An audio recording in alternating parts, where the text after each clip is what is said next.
पवित्र अगर कोई संबंध कहा गया है तो वो एक पिता और पुत्री का संबंध है। मेरे ओघड़दानी, मेरे भगवान शिव, मेरे शंकर, मेरे त्रिकालदर्शी, कैलाशी, अविनाशी शिव ये प्रेरणा दे रहे हैं कि शंकर भगवान की एक बेटी नहीं, शिव जी की जया, विषहरा, श्यामली बारी, दौतली देव, अशोक सुंदरी,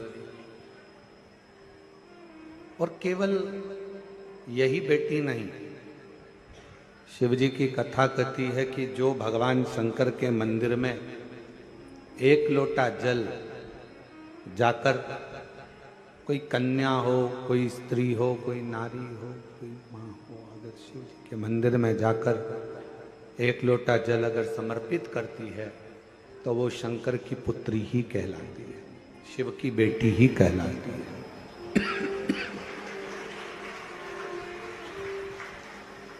वो शिव जी की पुत्री है, शिव जी की बेटी है। आप किस रूप में, किस भाव से भगवान शंकर को रिझा रहे हैं? सबसे पहले तो शिव महापुराण का एक संवाद अपनी बुद्धि में बिठा लो। जितने आस्था चैनल पर सुन रहे हैं, जितने फेसबुक यूट्यूब पर श्रवण कर रहे हैं, गला पकड़ रहा है, जितने फेसबुक यूट्यूब पर श्रवण कर रहे हैं, जितने आस्था चैनल पर सुन रहे हैं, वो भी कि जो एक बार शिव से संबंध बना लेता, भगवान शंकर से एक रिश्ता, भगवान शंकर से एक संबंध, भगवान शंकर से एक नाता जोड़ लेता,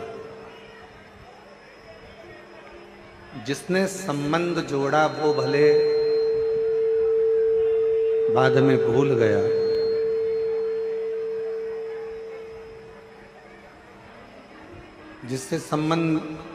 जिसने संबंध जोड़ा हो सकता है कि वो बाद में भूल जाए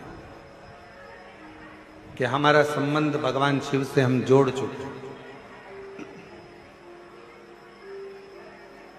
पर मेरा देव अधिदेव महादेव, मेरा शंकर, मेरा ओघड़दानी, मेरा त्रिकालदर्शी, कैलाशी, अविनाशी शिव उस संबंध को कभी नहीं भूलता। मेरा बाबा देव अधिदेव महादेव उस संबंध को कभी समाप्त नहीं करता।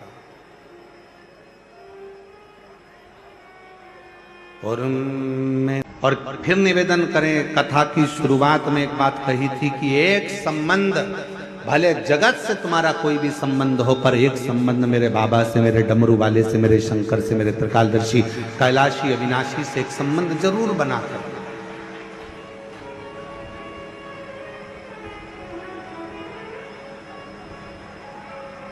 वो संबंध भगवान शिव से बना कर रखिए।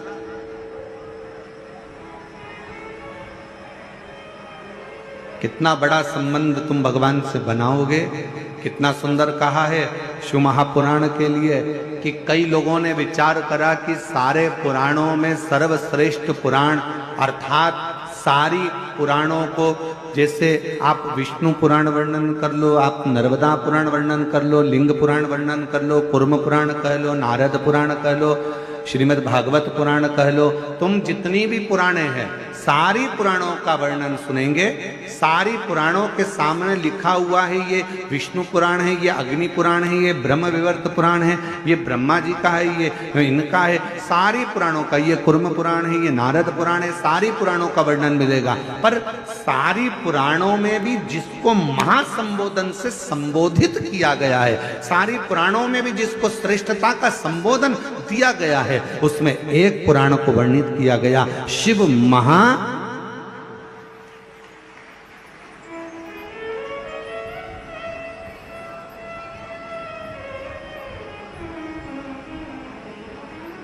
और तोला इसको जब लोगों के मन में भाव आया तो उन्होंने जैसे सोचा कि तोल कर देखें इनमें दोनों में सब में श्रेष्ठ क्या है। सारी पुराणों में सर्व आखिर रखा जाए, सब कुछ रखा। एक पलड़े में सोना चांदी हीरा पन्ना माणिक मोती रतन आभूषण दुनिया का सारा सुख एक पलड़े में रख दिया, और दूसरे पलड़े में शिव महापुराण का सुंदर आनंद रख दिया, और सारे साधन रह गए हल्के।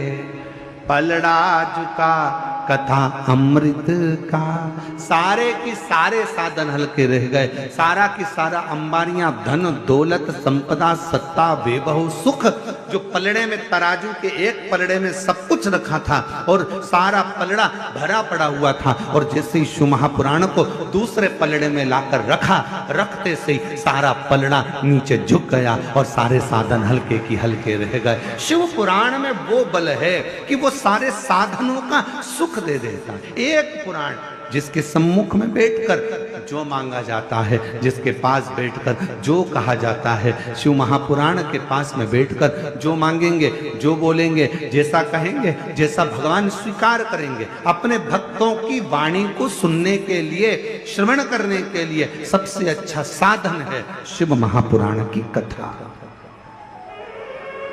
सारी समस्या का हल श्री शिवाय। उससे अपने हृदय की बात कहते हुए, अपने मन का भाव कहते हुए उससे अपना संबंध जोड़। सावित्री 4 वर्ष की बेटी रो रही है। थोड़ी अवस्था में चक्कर खाकर नीचे गिरी। बेहोशी का समय माँ चीख पड़ी, आवाज लगाया, बेटी को चीख कर आवाज लगाकर पुकारा, सावित्री सावित्री सावित्री। आवाज आवाज पुकारा, और जैसे ही आवाज लगाया, जैसे ही पुकारा, आवाज दिया, बेटी को पुकारने लगी। वो पुकार सुनकर सब आसपास के लोग खड़े हो गए। देखा क्या करा जाए। तभी उसी क्षण, उसी पल, उसी घड़ी माँ जगत जननी दुर्गा भवानी अष्टभुजा धात्री माँ अम्बा, मेरी माँ आद्य शक्ति माँ जगदम्बा, बड़ी सी बिंदी मस्तक पर धारण कर कर, सुंदर सा वस्त्र धारण कर कर, हाथ में चुड़ला, पांव पैजनिया, कमर कर धनिया, इतनी सुंदर श्रृंगार कर कर माँ जगत जननी उस माँ के पास पहुंची जो अपनी बेटी सावित्री के लिए रो रही थी।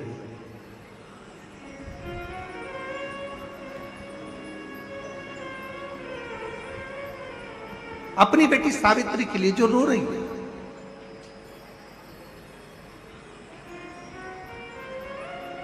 पहुंची, क्या हुआ, क्या बात है, क्या हो गया, क्यों रो रही हो, ऐसा कौन सा दुख आ गया जो तकलीफ है तुमको? पार्वती जी ने पूछा।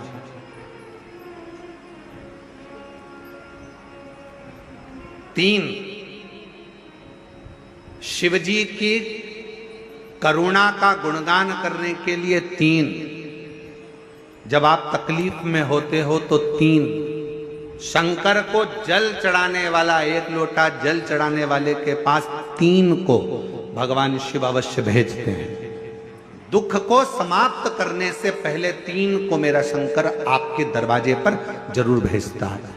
पहले नंबर पर मां आद्य शक्ति दुर्गा को आपकी पड़ोसन के रूप में, आपके रिश्तेदार के रूप में, आपके कुटुंबी के रूप में, आपके संबंधियों के रूप में, किसी ना किसी के रूप में आपके पास भेजकर बोलेंगे, क्यों घबराती हो, क्यों चिंता करती हो, क्यों टेंशन लेती हो? मैंने सुना है कथा में बाबा ने ये बताया था, एक काम कर, एक बेलपत्र, एक दुर्वा लेकर जा, बताएगी, आएगी, बैठेगी, सुंदर, उस दिन उसका चेहरा देखोगे आप तो आपको लगेगा ये मेरी पड़ोसन नहीं हो सकती। उसका चेहरा देखोगे तो आपको लगेगा ये मेरी देवरानी नहीं, ये मेरी जेठानी नहीं, ये मेरी ननंद नहीं, ये मेरा रिश्तेदार नहीं। आज इसका चेहरा कुछ और बोल रहा होगा। जब होगी तब कोई तुम्हारे कहेगा, धीरे से सामने नहीं आएगा तो सुंदर स्वरूप धारण कर कर स्वप्न में आकर कहेगा। ऐसा लगेगा कोई तुम्हें जगा कर कह रहा है कि तू घबराना मती, तू ये कर लेना, समझ लेना मेरे बाबा ने अपनी अर्धांगिनी पार्वती को तुम्हारे पास भेज दिया, मेरे शिव ने अपनी पत्नी को तुम्हारे पास भेज दिया, अपनी अर्धांगिनी को भेज दिया। दूसरे नंबर पर मेरे भोले बाबा, मेरे शंकर, मेरे त्रिकालदर्शी, मेरे करुणा सागर, मेरे शंकर दूसरे नंबर पर अपने गण भृंगी को भेज देते। अभी जो आप कथा चाकरवाड़ी बीड़ में श्रवण करेंगे ना, वहां पर 1 बजे से 4 बजे तक, उसमें कथा में आप सुनेंगे भृंगी क्या क्या करता है। शिव जी के गण श्रृंगी और भृंगी का कर्म क्या।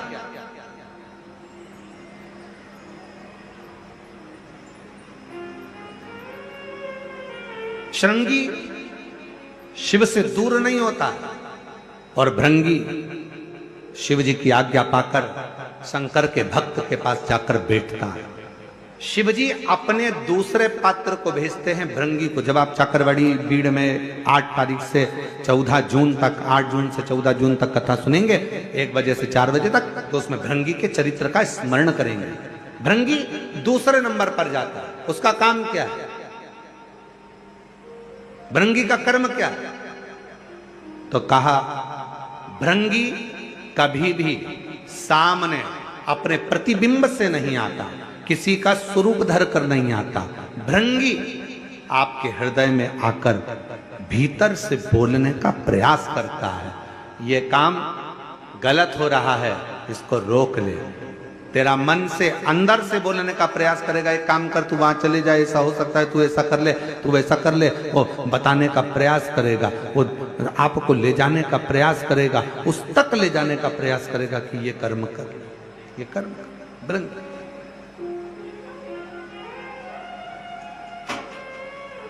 दूसरे नंबर पर भृंगी आपके मन की वाणी को शिव तक पहुंचाने का प्रयास करेगा।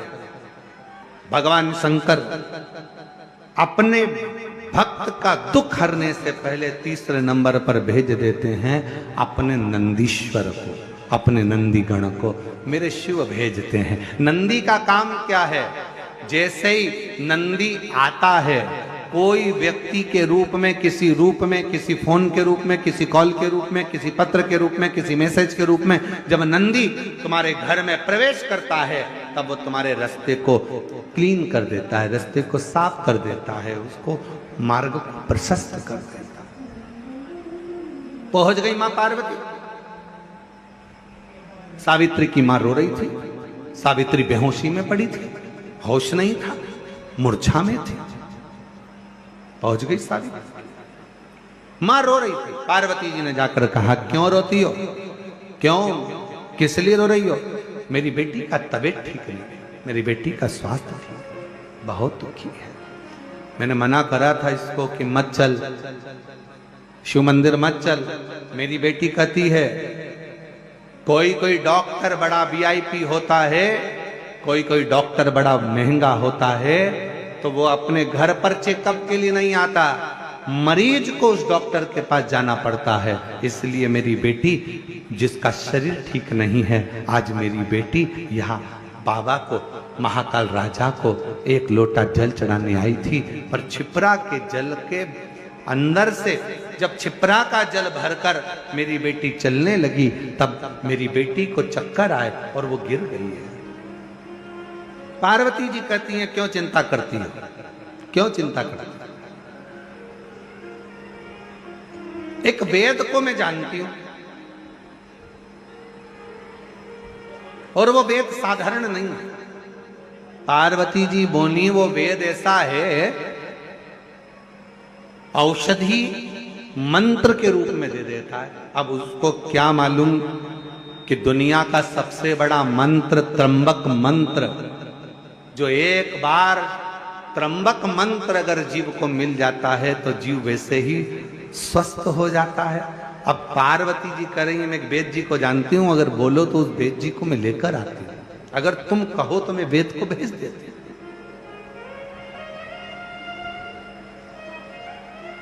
अगर तुम कहो तो मैं वेद को भेज दूं। ठीक है, मैं इंतजार करूं। और उस बाबा देवाधिदेव महादेव की करुणा का क्या गुणगान किया जाए महाराज, क्या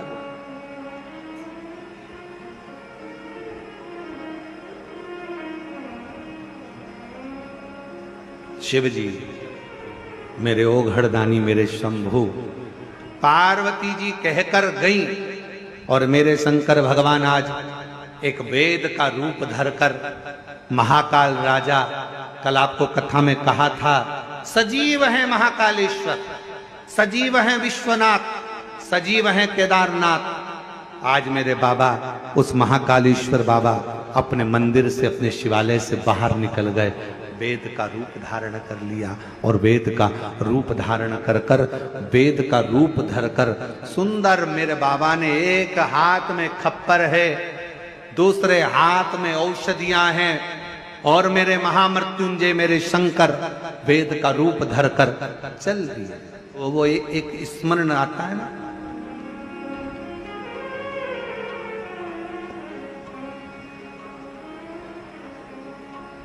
कभी वेद रूप में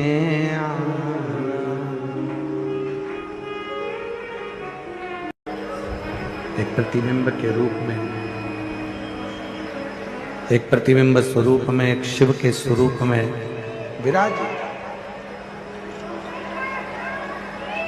शिव कथा कर रही है, भगवान शंकर का चरित्र कर रहा है, शिव महापुराण की कथा कर रही है, भगवान शंकर का चरित्र कर रहा है। शिव वेद का रूप धारण कर कर आ गए।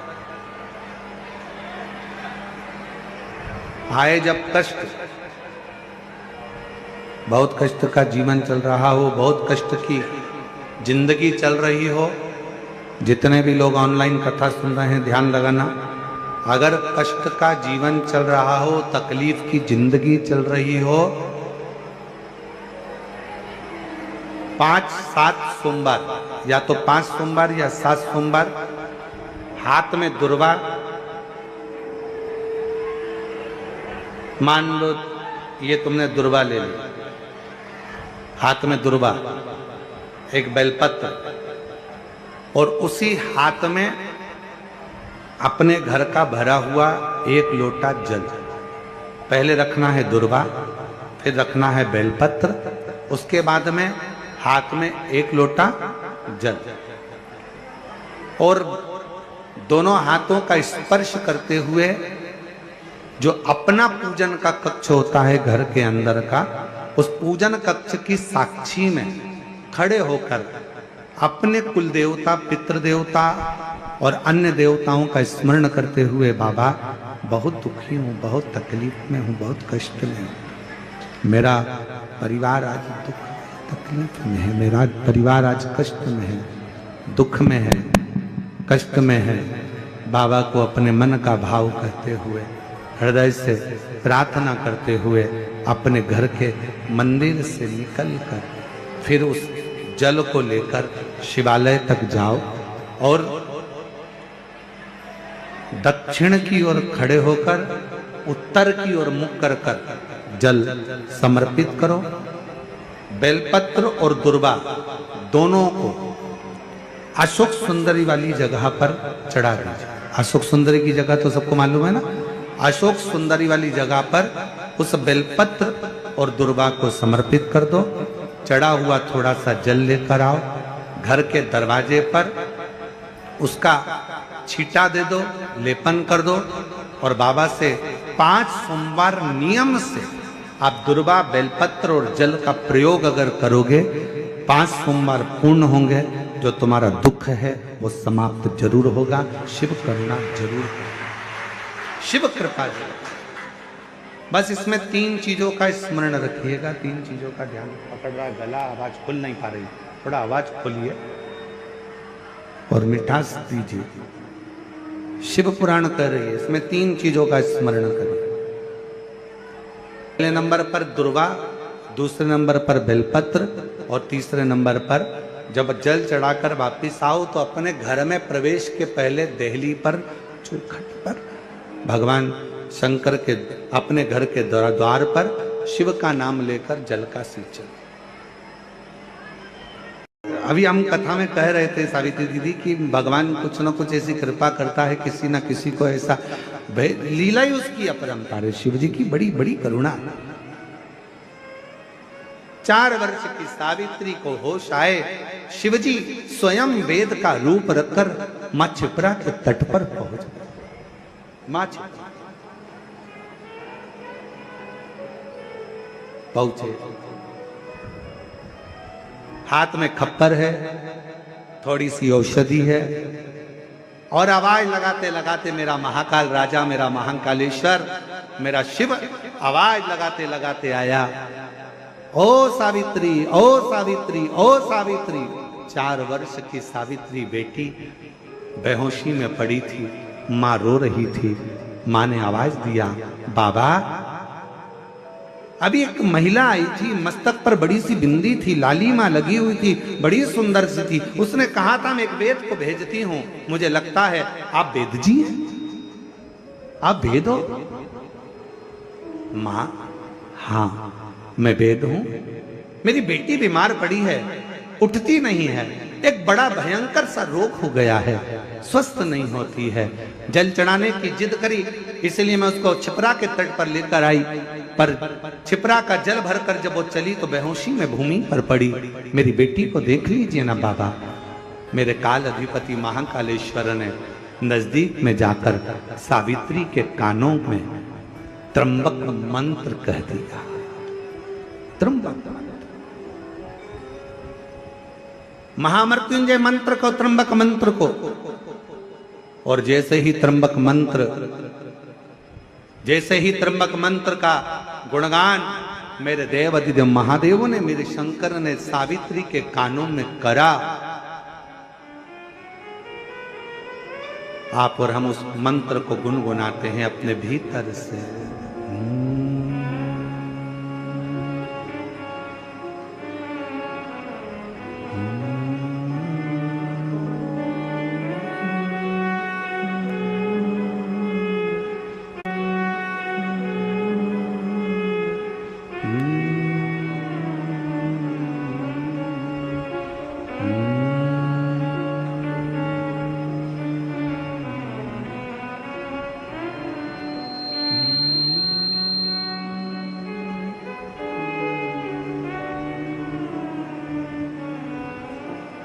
जो बाबा ने त्र्यंबक मंत्र सावित्री के कानों में दिया,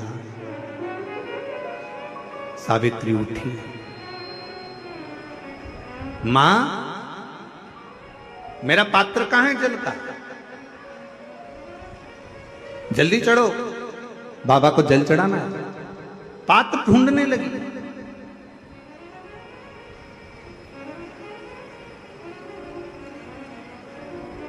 पात्र उठाया सावित्री ने, छोटी सी कन्या पात्र उठाकर चली। मेरे बाबा वेद का रूप रखकर जा रहे थे, मां पार्वती जी ने उनको रोक लिया। शंभू,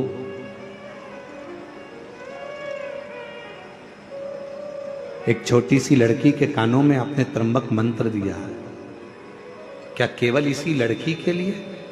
क्या इसी बेटी के लिए? केवल इसी बेटी के लिए?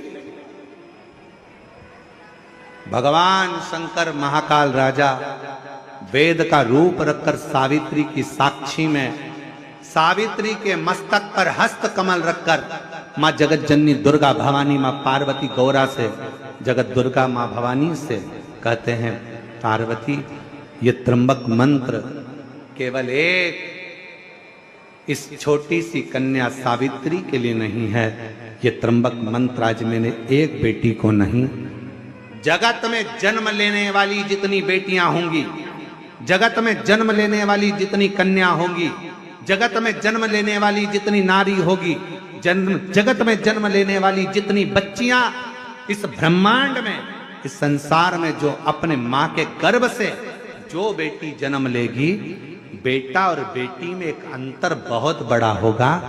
बेटा जन्म लेगा तो हो सकता है बाल्यावस्था में उसको तबीयत नरम गरम हो, पर बेटी अगर गर्भ से जन्म लेती है ना मां के, तो वो मंत्र का प्रभाव उस बेटी के जन्म से ही रहेगा।